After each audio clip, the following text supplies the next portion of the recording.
After almost 200 years, Franz Liszt remains an enigma.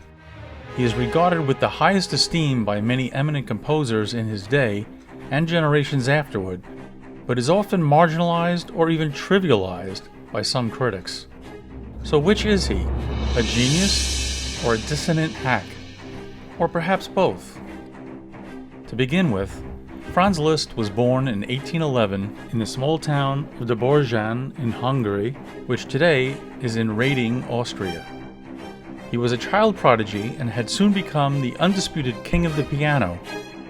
Liszt invented the concept of a piano recital, eliminating the need of starring on the stage with other soloists or an orchestra, which had then been the norm. Likewise, he instilled the practice of playing his entire concerts from memory. But Liszt also created something very new and unique. Having been impressed by the dazzling Italian violinist Niccolò Paganini, Liszt decided to amplify and intensify Paganini's virtuosity by doing on the piano with 88 keys what Paganini could only try to muster with 4 strings.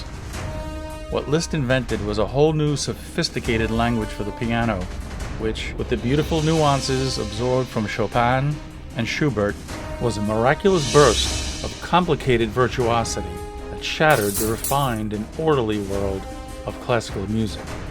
As such, Liszt became the first musician in history to stir his audiences to utter hysteria, as women swooned and his male peers shrank with resignation, thus eliciting the term LISZTOMANIA, coined by Heinrich Heine. In every regard, Liszt, with his long hair, good looks, and his seemingly miraculous virtuosity, was the first true rock star. Playing before large audiences or even private recitals for kings and queens, Liszt became an international superstar, befriending heads of state and even the Pope, for whom he honored with private recitals.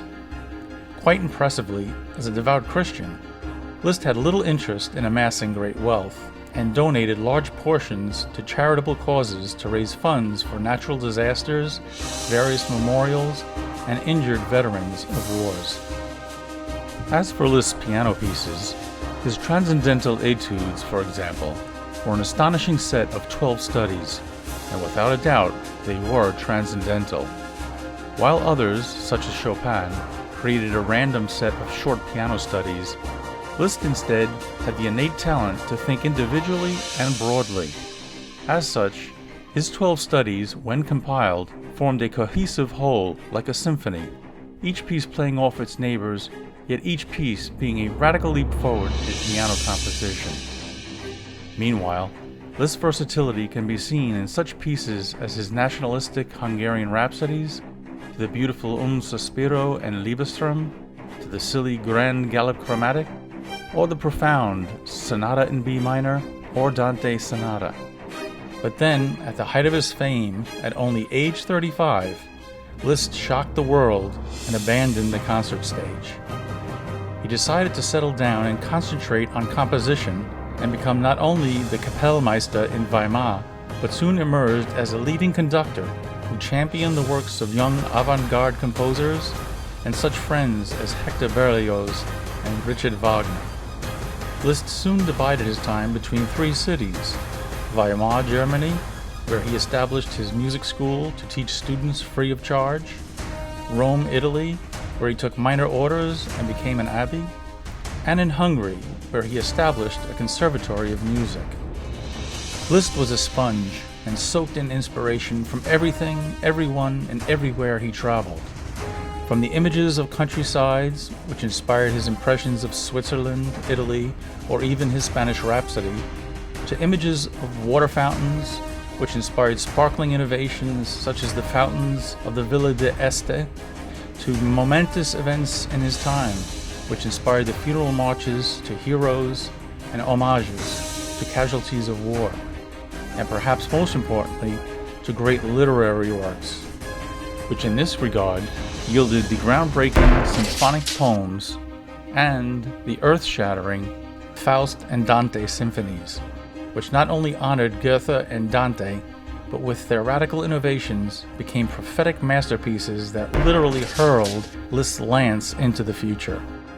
Here, Goethe's timeless classic receives its greatest expression in symphonic form.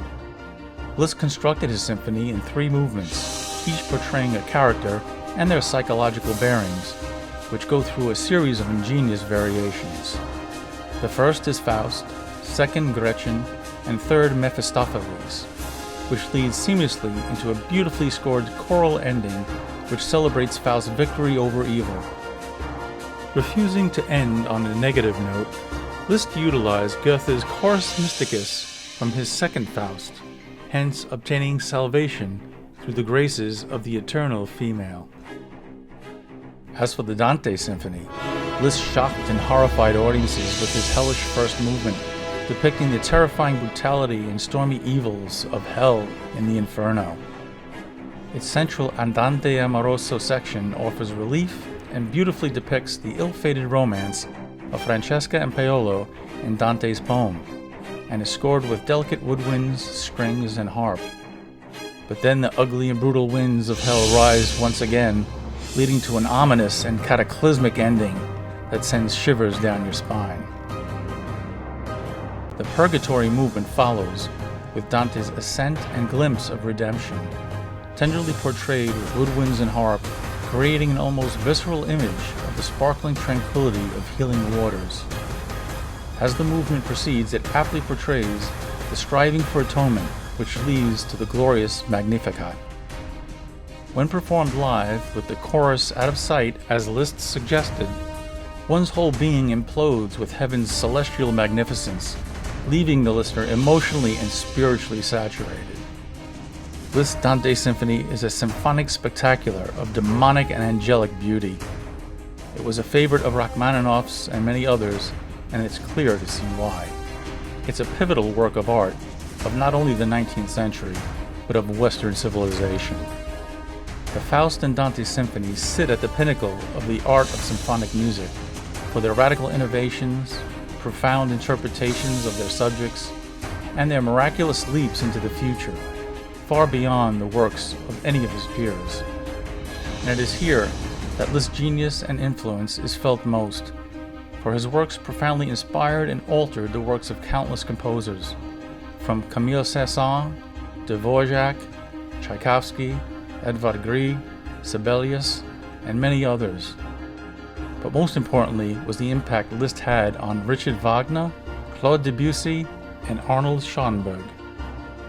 For Wagner's mature style of music, which he used to conceive the Ring Cycle, would have been impossible if he hadn't known Liszt. Yet Wagner's gargantuan and ingenious music dramas overshadowed Liszt.